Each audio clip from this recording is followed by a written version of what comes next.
중국 해경이 물대포를 쏘는 순간 나는 확신했다. 이제 바다는 바뀌었다. 그리고 그 바꾸는 힘은 한국이었다. 혹시 요즘 이런 생각 해보신 적 있으신가요? 작은 나라 하나가 과연 세계 판도를 바꿀 수 있을까? 기술력 하나로 강대국을 제압할 수 있을까? 저도 그렇게 생각하지 않았습니다. 한국을 알기 전까지는요. 지금부터 제가 직접 보고 분석하고 감동했던 그 모든 걸 보여드리겠습니다. 단순한 무기 이야기가 아닙니다. 이건 한 나라가 어떻게 존재감 없는 조연에서 아시아의 평화 수호자가 되었는지에 대한 이야기입니다. 영상이 유익하셨다면 좋아요, 구독, 댓글 부탁드립니다. 끝까지 보시면 당신의 시선도 완전히 달라질 겁니다. 안녕하세요. 저는 줄리안 클라크, 영국 출신 해양 방산 기술 분석가입니다. 그리고 이 이야기는 제가 한국이라는 나라에 인생을 걸게 된 그날부터 시작됩니다. 런던의 화려한 국제해양방산 포럼에서 저는 줄리안 클라크라는 영국 출신 군사 기술 분석가였어요. 솔직히 말하면 그때까지 아시아 기술은 별로 관심이 없었죠. 유럽과 미국이 만든 무기들만이 진짜 첨단 기술이라고 생각했거든요. 20년 넘게 이 분야에서 일하면서 독일의 정밀함, 프랑스의 우아함, 미국의 압도적 화력만 봐왔으니까요. 포럼장을 돌아다니면서 독일 부스, 프랑스 부스, 미국 부스는 꼼꼼히 살펴봤는데 한국 부스는 그냥 지나쳤어요. 아, 저기도 뭔가 전시하고 있구나 정도로만 생각했죠. 그냥 개발도상국이 만든 모방품 정도로 여겼어요. 그런데 러시아 출신 방산 로비스트인 세르게이 이바노프가 제게 다가와서 비웃듯이 말하더군요. 전쟁은 아직 선진국의 일이라면서 한국 같은 나라가 무슨 대단한 무기를 만들겠냐고요. 저도 고개를 끄덕였어요. 맞는 말이라고 생각했거든요. 그 무렵 뉴스에서는 필리핀이 중국 해경선들의 물대포 공격으로 큰 피해를 입고 있다는 소식이 계속 나왔어요. 중국 해경이 고압 물대포로 필리핀 어선들을 공격하고 심지어 해군 함정까지 위협하고 있다는 내용이었죠. 하지만 저는 또 동남아시아 얘기구나 하면서 대충 넘어갔어요. 그런 일들이 저와 무슨 상관이 있겠어요?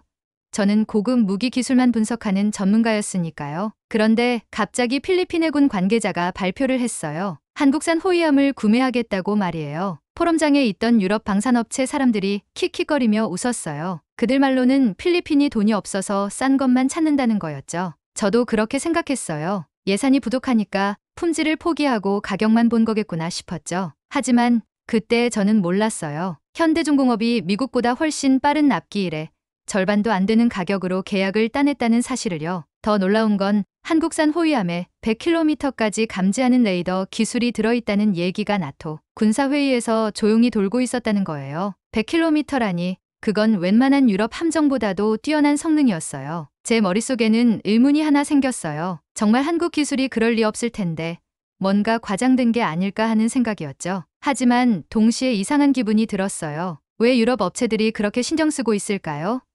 단순히 값싼 무기라면 굳이 조롱할 이유도 없잖아요. 뭔가 위기감을 느끼고 있는 것 같았어요. 그날 밤 호텔에서 인터넷을 뒤져봤어요. 한국구선업 얘기, 현대중공업 얘기들이 나오더군요. 생각보다 규모가 큰 회사였어요. 세계도선업 순위에서도 상위권에 있었고요. 하지만 여전히 반신반의했죠. 아무리 그래도 영국이나 독일, 프랑스 같은 나라들이 수십 년 동안 쌓아온 기술을 따라잡을 수는 없을 거라고 생각했거든요. 그런데 며칠 후에 제게 연락이 왔어요. 필리핀 측에서 한국 호위함에 대한 기술 자문을 요청한다는 거였어요. 솔직히 귀찮았지만 일은 일이니까 수락했죠. 그때만 해도 한국에 가서 며칠 구경하고 적당히 보고서나 써주면 되겠다고 생각했어요. 그런데 그게 제 인생을 완전히 바꿔놓을 줄은 꿈에도 몰랐죠. 인천공항에 내렸을 때의 첫인상은 깔끔하다는 거였어요. 하지만 여전히 마음속으론 별거 아닐 거라는 생각이 컸죠. 필리핀 측 담당자가 저를 영등포에 있는 현대중공업 본사로 안내했어요. 건물은 생각보다 웅장했지만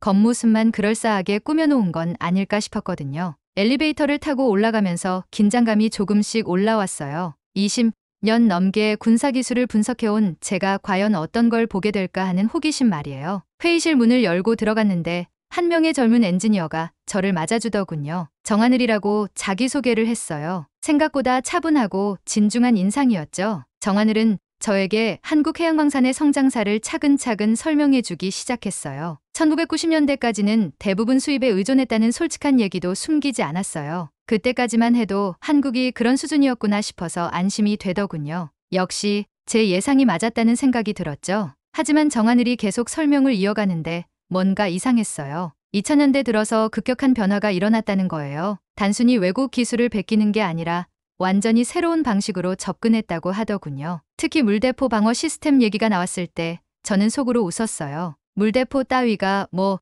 그리 대단한 기술이겠어요?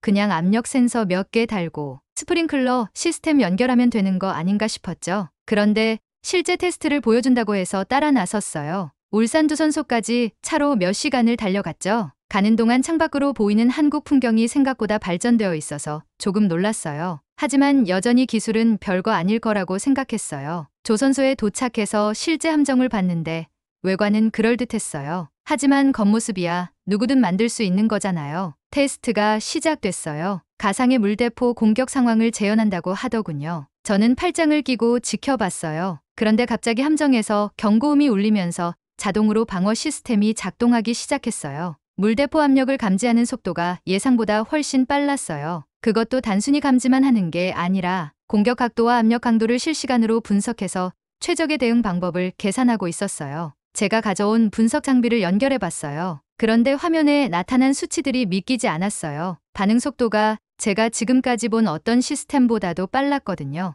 혹시 장비에 오류가 있나 싶어서 다시 확인해 봤는데 결과는 같았어요. 정하늘이 옆에서 조용히 말했어요. 이건 전시를 위한 기술이 아니라고, 실제 전투에서 사용하기 위해 만든 기술이라고요. 그 순간 제 머릿속이 복잡해지기 시작했어요. 설마 정말로 한국이 이런 기술을 가지고 있는 건가 싶었거든요. 하지만 동시에 의심도 들었어요. 혹시 저를 속이려고 특별히 준비한 쇼가 아닐까 하는 생각 말이에요. 그래서 일부러 더 까다로운 테스트를 요청했어요. 예상보다 훨씬 강한 압력으로 다양한 각도에서 동시에 공격하는 상황을 만들어달라고 했죠. 정하늘은 흔쾌히 승낙했어요. 그리고 테스트가 다시 시작됐는데 결과는 더욱 놀라웠어요. 함정이 마치 살아있는 것처럼 모든 공격을 정확히 파악하고 대응했어요. 제 분석 장비가 처리할 수 없을 정도로 빠른 데이터 처리 속도를 보여줬어요. 그때서야 깨달았어요. 이건 단순한 방어 시스템이 아니라 완전히 새로운 차원의 해상 전투 기술이었던 거죠. 한국에서 돌아온 후 며칠 동안 저는 계속 혼란스러웠어요. 제가 본 것들이 정말 진짜였을까 하는 의심이 계속 들었거든요. 그런데 런던에 도착하자마자 세르게이 이바노프가 저를 찾아왔어요. 평소보다 훨씬 진지한 표정이었죠. 커피숍에 앉아서 세르게이가 꺼낸 얘기는 충격적이었어요. 세르게이는 제게 한국과의 계약을 중단하라고 강하게 요구했어요. 그러면서 상당한 금액의 컨설팅 비용을 제안하더군요. 러시아 방산업체에서 나온 돈이라고 했어요. 저는 당황스러웠어요.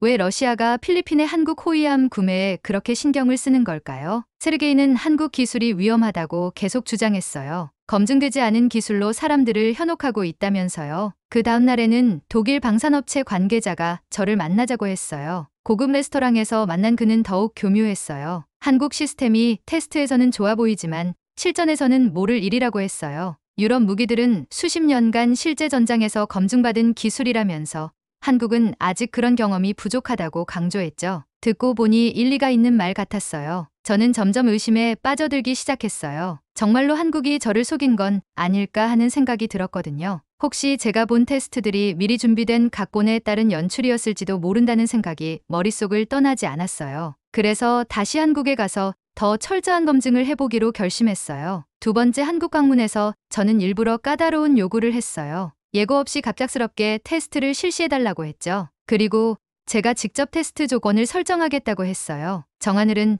조금 당황하는 것 같았지만 승낙했어요. 저는 속으로 이제 한국의 허점을 찾을 수 있을 거라고 생각했어요. 첫 번째 테스트에서 저는 일부러 과도한 부하를 걸었어요. 동시에 여러 방향에서 물대포 공격을 가하고 레이더 교란 신호까지 섞었어요. 한국 시스템이 혼란에 빠질 거라고 예상했죠. 그런데 결과는 정반대였어요. 시스템은 모든 공격을 정확히 식별하고 우선순위에 따라 차례대로 대응했어요. 심지어 교란 신호까지 필터링해서 제거하더군요. 저는 더욱 강력한 테스트를 요구했어요. 이번에는 야간 상황에서 시야가 제한된 조건을 만들었어요. 또한 해상의 거친 파도까지 시뮬레이션으로 재현했어요. 이 정도면 아무리 좋은 시스템이라도 한계를 드러낼 거라고 생각했어요. 하지만 한국 호위함은 이런 독한 상황에서도 완벽하게 작동했어요. 가장 놀라운 건 시스템의 학습 능력이었어요. 테스트가 진행될수록 반응 속도가 더욱 빨라지고 정확해졌어요. 마치 인공지능이 실시간으로 상황을 분석하고 최적화하고 있는 것 같았어요.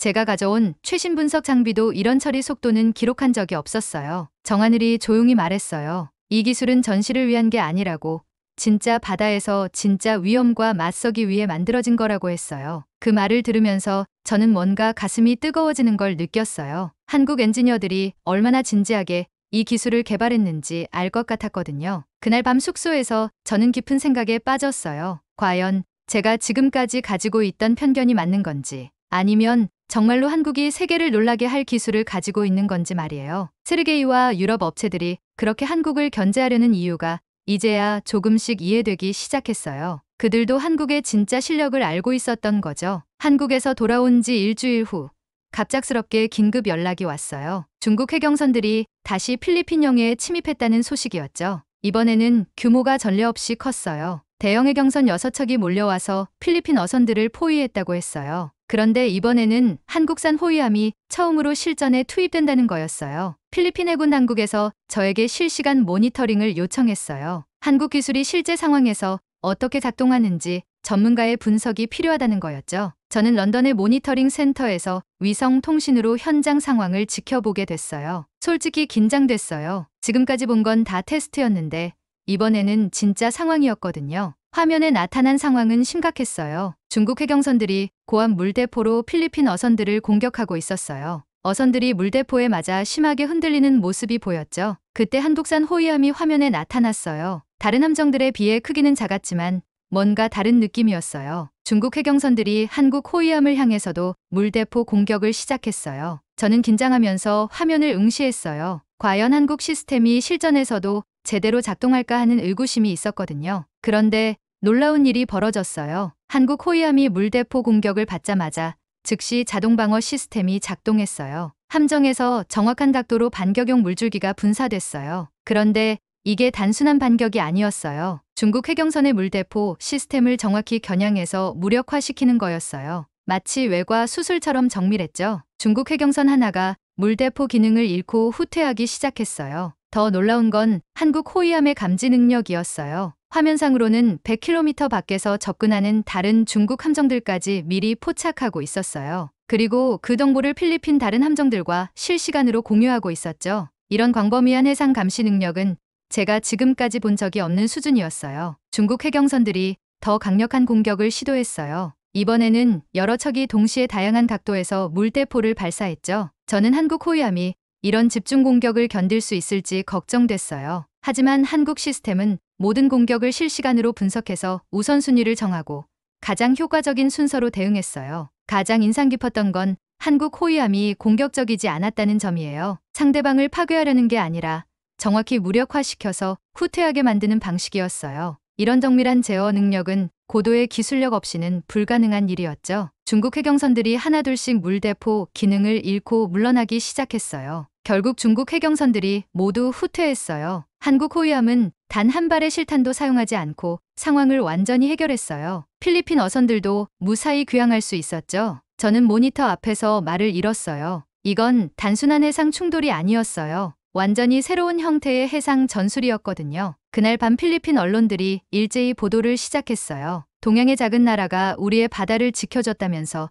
한국을 극찬하는 내용이었어요. 국제뉴스에서도 이 사건을 주목하기 시작했죠. 한국이 세계 최초로 민간 물대포 공격을 군사작전으로 성공적으로 방어한 사례라고 평가했어요. 저는 그날 밤잠을 이룰 수 없었어요. 지금까지 제가 가지고 있던 모든 편견이 산산조각 났거든요. 한국이 정말로 세계를 놀라게 할 기술을 가지고 있었던 거예요. 그리고 그 기술은 파괴가 아닌 보호를 위한 것이었어요. 이제 저는 한국 기술에 대해 완전히 다른 시각을 가지게 됐어요. 필리핀 해역에서의 사건이 국제적으로 큰 화제가 된 후 세르게이가 다시 저를 찾아왔어요. 이번에는 전보다 훨씬 더 절박한 표정이었죠. 런던의 한 고급 호텔 라운지에서 만났는데 세르게이는 처음부터 강하게 압박했어요. 한국 기술을 위험한 도박이라고 주장하면서 검증되지 않은 시스템으로 세계 해상 질서를 위협하고 있다고 했어요. 세르게이는 제게 거액의 돈을 제시했어요. 한국과의 모든 관계를 끊고 유럽 무기 시스템만 추천하라는 조건이었죠. 그 금액은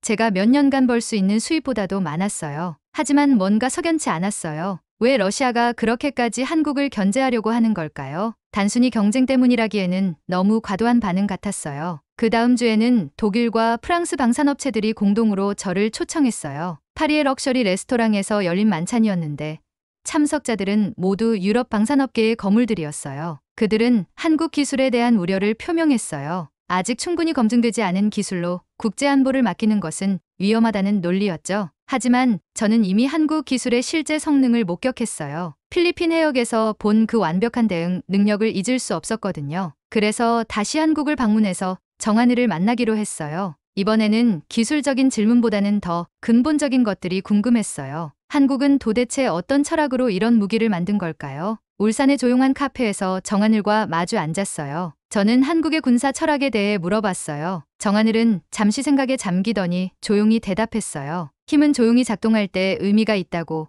한국은 공격이 아닌 보호를 위한 기술을 추구한다고 했어요. 그 말이 제 가슴에 깊이 와닿았어요. 그날 밤 호텔에서 저는 개인적으로 한국의 방산 역사를 조사해봤어요. 놀라운 사실들을 발견했어요. 한국은 1990년대까지만 해도 거의 모든 무기를 수입에 의존했다고 했죠. 그런데 불과 30년 만에 이런 첨단 기술을 개발한 거예요. 이건 단순한 기술 발전이 아니라 기적에 가까운 일이었어요. 정하늘이 들려준 이야기 중에서 가장 인상 깊었던 건 고 장병규 박사에 대한 얘기였어요. 한국 독자 기술 개발의 아버지라고 불리는 분이었는데 외국 기술에 의존하지 않고 순수한 한국 기술로 무기를 만들겠다고 다짐했다고 해요. 그 과정에서 얼마나 많은 시행착오와 좌절이 있었을지 상상할 수 있었어요. 더욱 놀라운 건 1997년 경제위기 때의 일이었어요. 많은 기업들이 구조조정으로 인력을 대폭 감축했는데 한국 방산업체들은 기술 인력만큼은 절대 줄이지 않았다고 해요. 미래를 위한 투자라고 생각했던 거죠. 그 덕분에 기술 개발이 중단되지 않고 계속 이어질 수 있었어요. 정하늘은 또 다른 이야기도 들려줬어요. 한국 최초 독자 군함을 개발할 때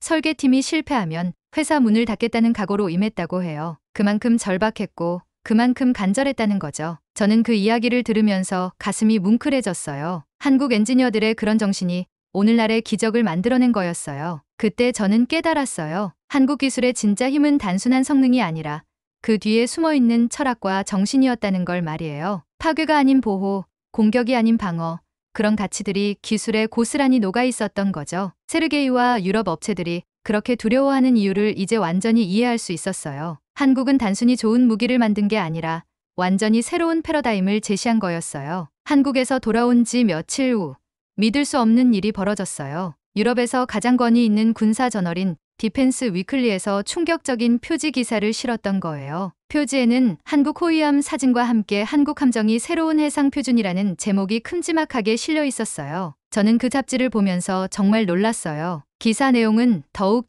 충격적이었어요. 필리핀 해역 사건을 상세히 분석하면서 한국의 물대포 방어 시스템이 기존의 모든 해상 전술을 뒤바꿀 혁신적 기술이라고 평가했어요. 특히 중국 해경선들을 단 한 발의 실탄도 사용하지 않고 무력화시킨 점을 높이 평가했죠. 이런 정밀 제어 기술은 세계 어느 나라도 보유하지 못한 독보적인 것이라고 했어요. 그 기사가 나간 후 국제 방산업계가 발칵 뒤집혔어요. 독일 군사 전문가들이 한국 기술에 대한 재평가를 시작했고 프랑스 해군도 한국 시스템에 관심을 보이기 시작했어요. 심지어 미국 펜타곤에서도 한국 기술 도입을 검토한다는 소식이 흘러나왔어요. 불과 몇 달 전까지만 해도 조롱거리였던 한국이 갑자기 모든 나라의 관심사가 된 거였어요. 그런데 더 큰 사건이 터졌어요. 세르게이 이바노프가 저를 협박한 사실이 폭로된 거예요. 어떤 경로인지는 모르겠지만 세르게이가 러시아 정부 자금으로 서방 군사 전문가들을 매수하려 했다는 증거가 나왔어요. 저뿐만 아니라 다른 여러 분석가들에게도 비슷한 접근을 했다는 게 밝혀졌죠.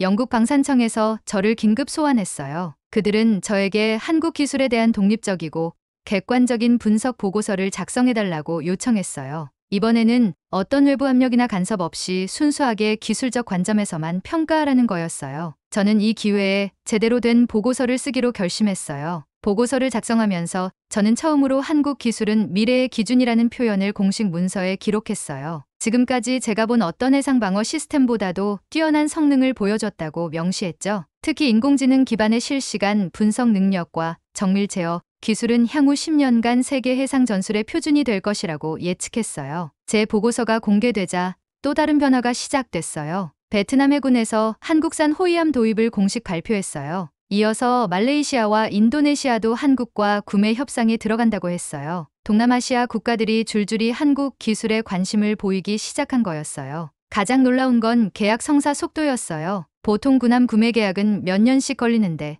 한국과의 계약은 몇 달 만에 성사됐어요. 그 이유는 단순했어요. 필리핀 해역에서 보여준 실전 성능이 모든 의구심을 날려버린 거였죠. 더 이상 길고 복잡한 검증 과정이 필요 없었어요. 통계를 보니 더욱 놀라웠어요. 불과 5년 전까지만 해도 아시아 해상 방산 시장에서 한국의 점유율은 거의 제로에 가까웠어요. 그런데 지금은 아시아 1위가 됐어요. 독일과 프랑스가 수십 년에 걸쳐 쌓아온 방산 외교를 한국이 단 1년 만에 추월한 거였어요. 더욱 충격적인 소식도 들려왔어요. 나토 회의에서 한국의 해상 방어 기술을 표준 시스템으로 검토한다는 얘기가 나왔다는 거예요. 아직 공식적인 결정은 아니지만 그런 논의 자체가 나온다는 것만으로도 엄청난 변화였어요. 불과 몇 달 전까지만 해도 아무도 주목하지 않던 한국이 이제는 세계 표준을 만들어갈 위치에 서게 된 거였어요. 저는 그때 깨달았어요. 제가 목격한 건 단순한 기술의 발전이 아니라 역사의 변곡점이었다는 걸 말이에요. 한국이 세계 해상 방산업계의 판도를 완전히 바꿔놓은 거였어요. 그리고 그 변화의 중심에는 파괴가 아닌 보호라는 철학이 있었죠. 이제 저도 그 변화의 일부가 되고 싶다는 마음이 간절해졌어요. 세르게이 이바노프의 부정행위가 공개된 후 그는 국제 방산업계에서 완전히 추방됐어요. 러시아 정부도 그와의 모든 관계를 부인했죠. 저는 그 소식을 들으면서 복잡한 기분이었어요. 한편으로는 정의가 실현된 것 같아서 후련했지만 다른 한편으로는 제가 얼마나 위험한 상황에 놓여 있었는지 새삼 깨닫게 됐거든요. 그런데 놀라운 소식이 하나 더 들려왔어요. 한국 정부에서 저에게 방산기술 전략 고문으로 일해달라는 제안을 해온 거예요. 처음엔 믿기지 않았어요. 불과 몇 달 전까지만 해도 한국 기술을 의심했던 제가 이제는 한국 정부의 고문이 되라는 제안을 받다니요. 인생이 정말 예측할 수 없는 것 같았어요. 제안서를 자세히 읽어보니 더욱 놀라웠어요. 단순히 기술 분석만 하는 게 아니라 한국의 평화 지향적 방산 정책을 국제사회에 알리는 역할도 포함되어 있었어요. 한국이 추구하는 보호 중심의 무기 철학을 세계에 전파하는 일이었죠. 저는 그 제안에 깊이 감동했어요.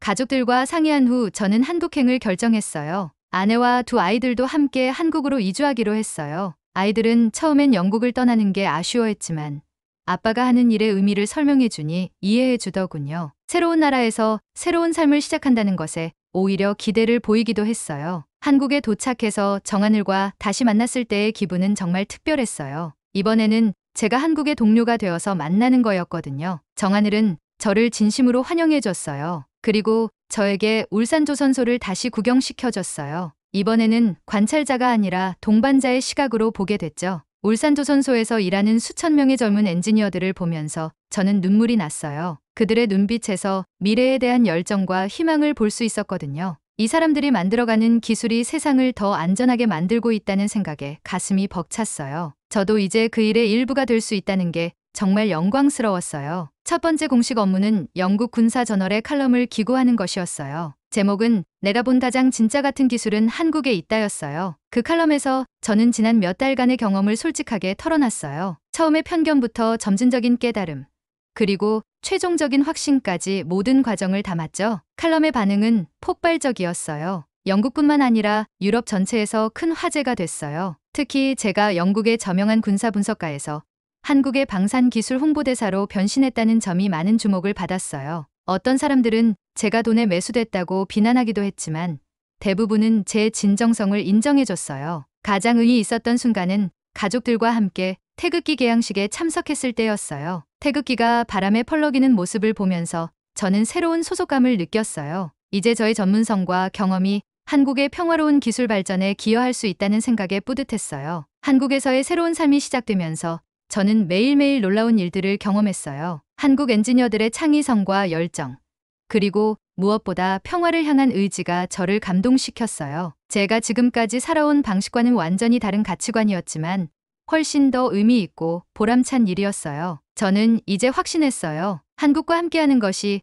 제 인생의 가장 올바른 선택이었다는 걸 말이에요. 더 이상 영국의 줄리안 클라크가 아니라 한국의 미래를 함께 만들어가는 동반자가 되고 싶었어요. 그리고 그 꿈이 현실이 되어가고 있다는 사실이 정말 감사했어요. 한국에서 생활한 지 1년이 지나면서 저는 중대한 결심을 하게 됐어요. 한국 영주권을 신청하기로 한 거였어요. 단순히 일 때문에 머무는 게 아니라 진짜로 이 나라의 일원이 되고 싶다는 마음이 간절해졌거든요. 가족들도 한국 생활에 완전히 적응했어요. 영주권 신청과 함께 저는 한국의 방산미래연구소를 설립하자는 제안을 정부에 올렸어요. 세계 각국의 우수한 인재들을 한국으로 모셔와서 평화 지향적 방산 기술을 연구하는 국제적인 기관을 만들자는 아이디어였죠. 한국이 세계 방산업계의 새로운 중심지가 되는 꿈이었어요. 그 무렵 정하늘과 특별한 인터뷰를 했어요. 정하늘은 저에게 말했어요. 우리는 말없이 지키는 나라를 만들고 싶었다고. 소리내어 위협하지 않으면서도 확실하게 보호할 수 있는 기술을 추구해왔다고 했어요. 그 말이 제 가슴 깊이 박혔어요. 그런데 정말 놀라운 소식이 들려왔어요. 필리핀 대통령이 한국 해군에 직접 감사 서한을 보냈다는 거예요. 한국의 도움으로 자국 영해를 지킬 수 있었다면서 한국을 진정한 해상 평화의 수호자라고 칭찬했어요. 더욱 놀라운 건 유엔에서 한국의 물대포, 방어 시스템을 평화 유도 기술로 공식 인정한다고 발표한 거였어요. 제가 가장 감동받은 순간은 태극기 앞에서 귀화 선언을 할 때였어요. 한국 정부 청사에서 열린 작은 행사였는데 가족들과 정하늘 그리고 동료들이 참석해줬어요. 저는 태극기를 바라보면서 진심으로 말했어요. 이제 나의 바다도 이 나라의 것이라고 말이에요. 그 순간 제 마음속에는 벅찬 감정이 밀려왔어요. 영국에서 태어나 자란 제가 이제는 한국 사람이 되는 거였어요. 단순히 국적만 바뀌는 게 아니라 제 정체성 자체가 변화하는 순간이었죠. 한국의 평화로운 가치관이 제 삶의 중심이 된 거예요. 귀화 소식이 알려지자 국제 언론들이 큰 관심을 보였어요. 영국의 저명한 군사 분석가가 한국에 귀화한 첫 번째 고위 기술 전문가라는 점이 화제가 됐어요. 특히 제가 한국의 평화, 철학에 감동받아 귀화를 결심했다는 점이 많은 주목을 받았어요. 가장 기억에 남는 순간은 유엔 본부에서 열린 평화 기술 컨퍼런스에서 연설할 기회를 얻었을 때였어요. 그 자리에서 저는 세계 각국 대표들 앞에서 말했어요. 기술로 세계를 지킨 나라는 하나뿐이라고. 그 나라가 바로 대한민국이라고 했어요. 유엔 연설에서 한국의 이름이 이런 맥락으로 언급된 것은 처음 있는 일이었어요. 그날 밤 서울 하늘을 올려다보면서 저는 생각했어요. 제 인생에서 가장 올바른 선택을 했다는 확신이 들었어요. 한국과 함께 세계 평화에 기여할 수 있다는 것. 그보다 더 의미 있는 일이 어디 있겠어요? 이제 저는 진정한 한국인으로서 이 나라의 아름다운 미래를 함께 만들어갈 준비가 됐어요. 여러분, 이것이 바로 한국 기술의 진짜 힘입니다. 소리 없이 세상을 바꾸고 평화롭게 미래를 만들어가는 대한민국의 이야기였어요. 영상이 마음에 드셨다면 구독, 좋아요 눌러주시고 여러분 의견도 보내주세요. 시청해 주셔서 감사합니다.